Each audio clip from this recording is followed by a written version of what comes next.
Servus, Glück auf und herzlich willkommen zu einer weiteren FC Bayern Reaction. Diesmal zur Pressekonferenz nach dem Champions League Halbfinaleinzug gegen den FC Arsenal. Ja, und damit würde ich sagen, rein in den Bums. Wir spielen gegen Real Madrid. Real Madrid hat sich durchgesetzt im Elfmeterschießen. Ich freue mich sehr, dass es Real Madrid ist und nicht Manchester City. Und ich glaube, auch da sind die Chancen 50-50. Ja? Ich freue mich sehr auf die beiden Spiele gegen Real Madrid. Ja. Gut, Leute, wenn euch gefällt, was ihr hier seht, lasst einen Daumen da, abonniert den Kanal. Damit unterstützt ihr diesen Kanal. Ist völlig kostenlos. In diesem Sinne gehen wir rein in den Bums.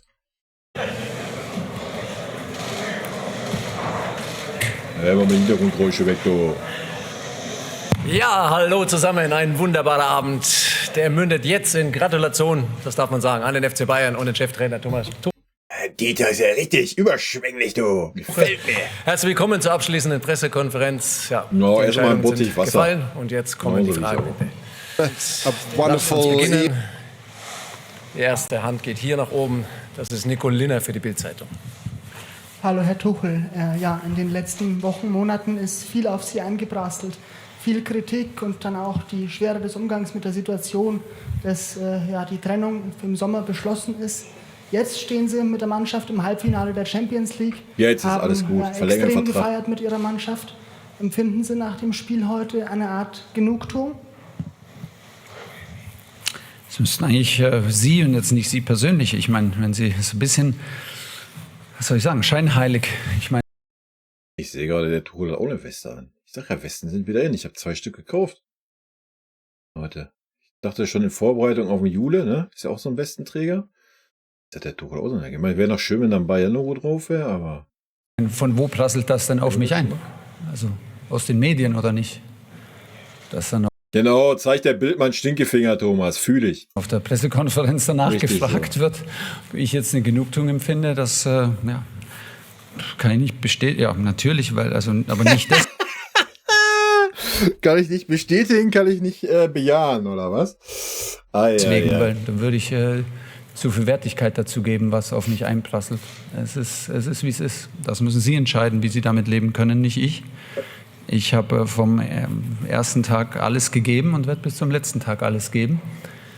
Und heute haben wir eine fantastische Team-Performance gezeigt, hatten das Quäntchen Glück, sind verdient im Halbfinale. Da sind wir natürlich alle sehr zufrieden. Ich bin sehr zufrieden und sehr, sehr glücklich für meinen Staff und für den Club und für die Mannschaft. Das ist alles andere als selbstverständlich in der Personalsituation.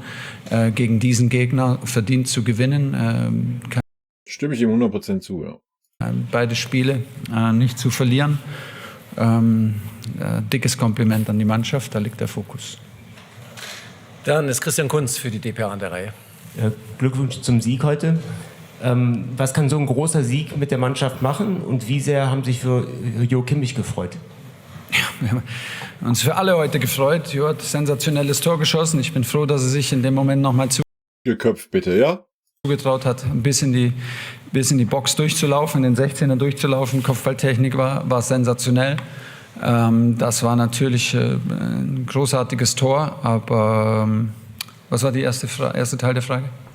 Was es macht, das kann ich Ihnen heute nicht beantworten, aber natürlich in der Kabine ist eine große Freude, große Erleichterung.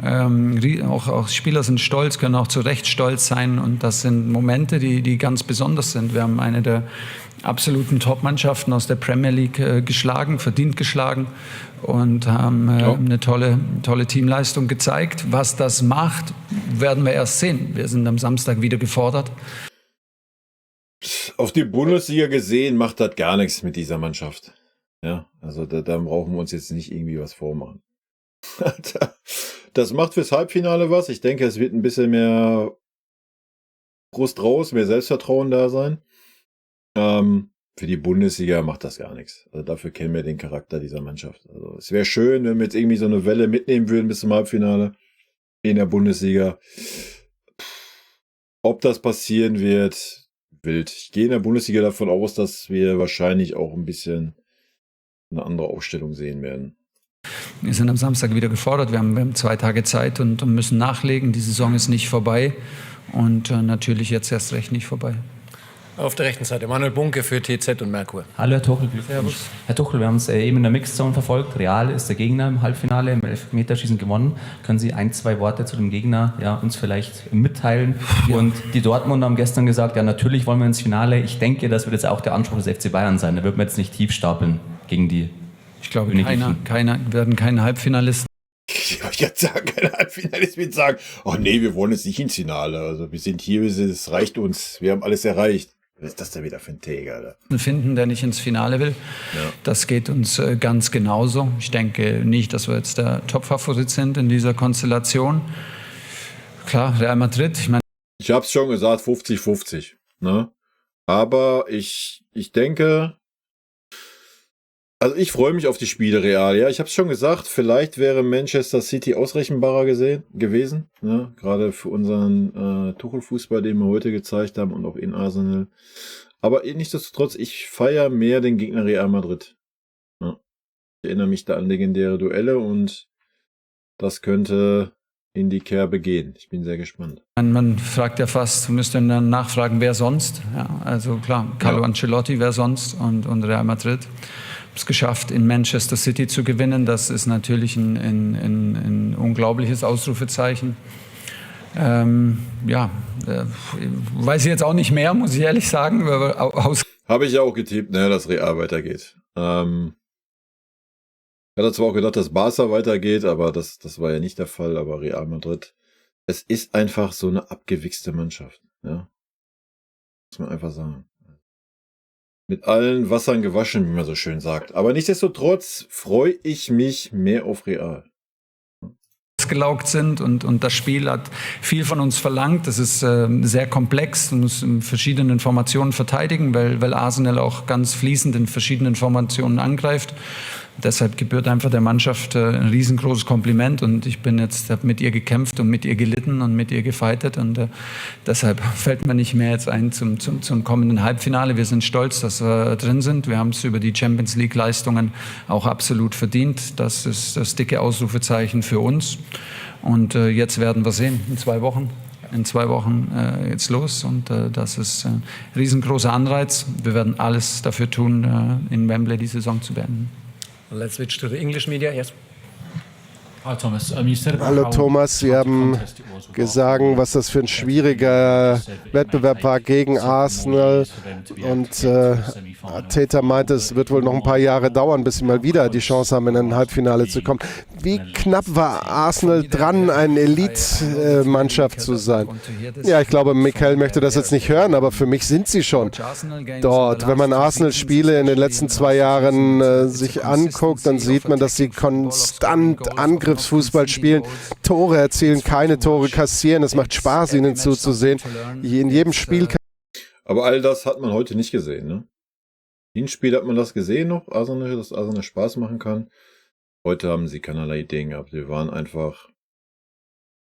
ihnen den Zahn gezogen, wie man so schön sagt. Kann man etwas lernen. Das ist sehr flüssig, sehr beeindruckend und gleichzeitig sammeln sie damit Punkte. Also das ist für mich eine Elite-Mannschaft und nichts anderes. Es ging hier um ganz knappe Unterschiede. Was sie vielleicht noch brauchen, das ist mehr Erfahrung in solchen Spielen.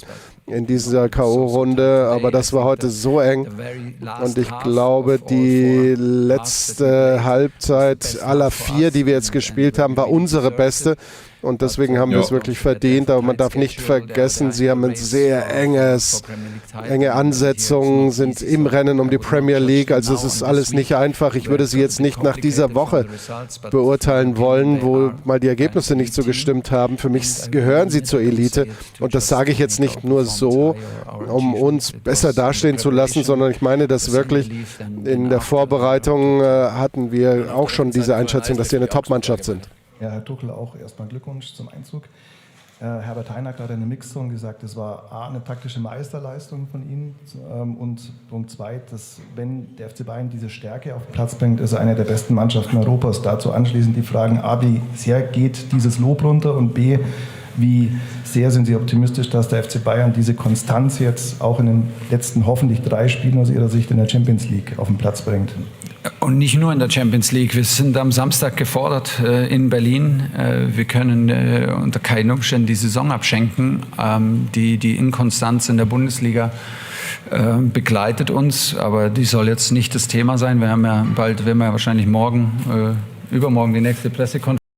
Genau, dann ist das Thema die Inkonstant in der Bundesliga. Nimm mal jetzt man soll die Feste feiern, wie sie fallen, und das mach heute einfach auch mal, Thomas. Ja, hast ja genug andere Zeiten erlebt. Und dann können wir auch über die Bundesliga sprechen. Die Leistung und die Konzentrationsfähigkeit, die Hingabe zu leiden, die Bereitschaft zu leiden und der Team-Effort, die Verbissenheit, es als Team zu schaffen, sind in der Champions League auf einem anderen Niveau. Das ist einfach so. Das müssen wir uns ankreiden. Dafür bin ich natürlich auch mitverantwortlich als Trainer. Das ist ich finde das, ich liebe diese Analysen immer vom Tuchel. Ja? Weil er immer recht hat, wenn er mal ernsthaft was analysiert. Ja, aber er kann dann leider nichts ändern.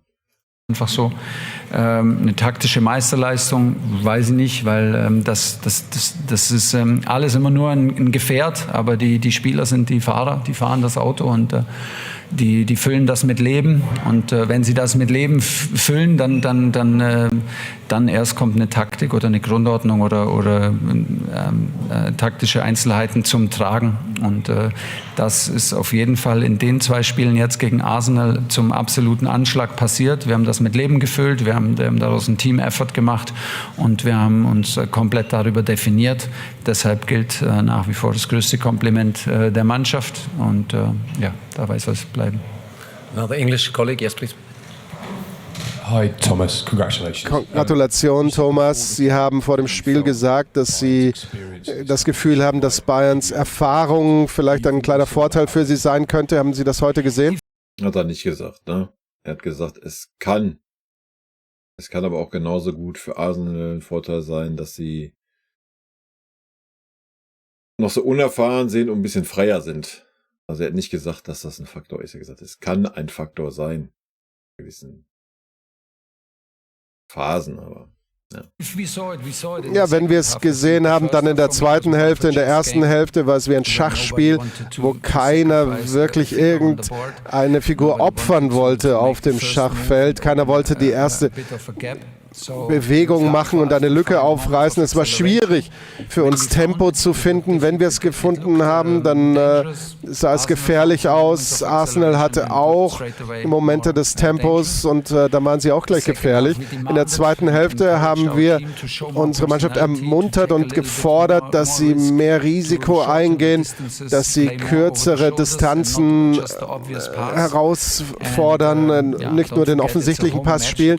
Und nicht vergessen, es war ein Heimspiel, wo man einen kleinen Vorteil hat. Wenn man das Rückspiel zu Hause spielt, ich weiß auch nicht, es ging vielleicht um ein paar kleine Prozentpunkte. Wir wussten, dass wir schon in solchen Situationen waren, dass das Stadion das schon erlebt hatte, und dann haben wir es über die Ziellinie gekriegt. Es ist nie einfach, das Rückspiel auswärts zu spielen. Das wird auf uns im Halbfinale auch zukommen. Hi, this is John Jackson from Tanzania. Gratulation zu diesem Ergebnis heute. Meine Frage, Ihr nächster Gegner im nächsten Spiel, was sind Ihre Erwartungen? Wieder die gleiche Leistung wie heute? Worauf können sich Bayern-Fans freuen?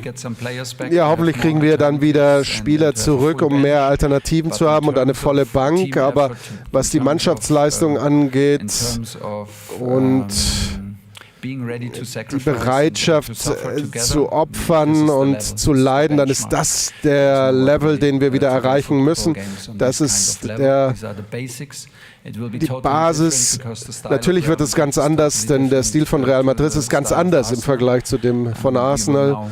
Und wir werden uns darauf vorbereiten. Ich habe Real Madrid jetzt nicht so viel in dieser Saison beobachtet, auf intensive Art und Weise, um Ihnen jetzt hier detaillierte Informationen zu geben. Aber es ist natürlich einer der schwierigsten Gegner im Halbfinale, gegen den man spielen kann, gegen einen der größten Vereine der Welt. Wir freuen uns stolz auf diese Herausforderung und hoffentlich werden Ich mich auch. wir mit den Anforderungen wachsen. Frage auf Deutsch für Sports Illustrated, ja. Ja, Herr Tuchel, zuletzt war ja, als es nicht so gut lief, auch von einem Umbruch in der Mannschaft, so, der Mannschaft eine Rede im Sommer, die kommen soll. Auch wenn sie nicht mehr da sind, braucht diese Mannschaft, die sie heute gespielt hat, überhaupt so einen Umbruch?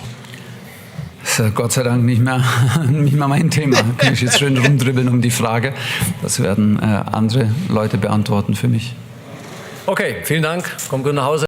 Tja, wo recht hat er recht. Ist nicht mehr sein Bahnhof. Ich kann die Frage mal sehr gerne beantworten. Ja, natürlich. Ohne Wenn und Aber. Also wenn man eine Mannschaft hat, die nur in der Champions League diese Hingabe, diesen Einsatz, diesen Willen, dieses geschlossene Mannschaftssein zelebrieren kann und in keinem Bundesligaspiel oder vielleicht mit Abstrichen Dortmund und Stuttgart, ja, na klar, dann ist diese Mannschaft satt. Wovon wir schon ewig reden. Ja. Und vielleicht ist das auch ein Faktor jetzt gerade. Ne? Vielleicht ist das jetzt gerade ein Faktor. Man weiß ja nicht, wie weit da die Gespräche im Hintergrund schon sind, ob dem einen oder anderen da nicht schon angeraten wurde. Pass mal auf, im Sommer ist hier Feierabend und vielleicht ist das der Anreiz, dass so mancher Spieler sagen kann, jo, ich gehe durch die Vordertür mit dem Champions League-Sieg und verabschiede mich vom FC Bayern. Man weiß es nicht, aber ein Umbruch muss kommen. So, habe ich die Frage mal beantwortet an den netten Reporter. Kann er sich ja hier auf dem Kanal anhören. Leute, rot-weiße Grüße gehen raus. Vielen lieben Dank für eure Aufmerksamkeit. Ich freue mich auf Real. Könnt mir gerne mal eure Meinung reinhauen. Es kann gut sein, dass ich heute Abend vielleicht einen Stream anwerfe. Kommt drauf an, wie mein Arbeitstag so ist.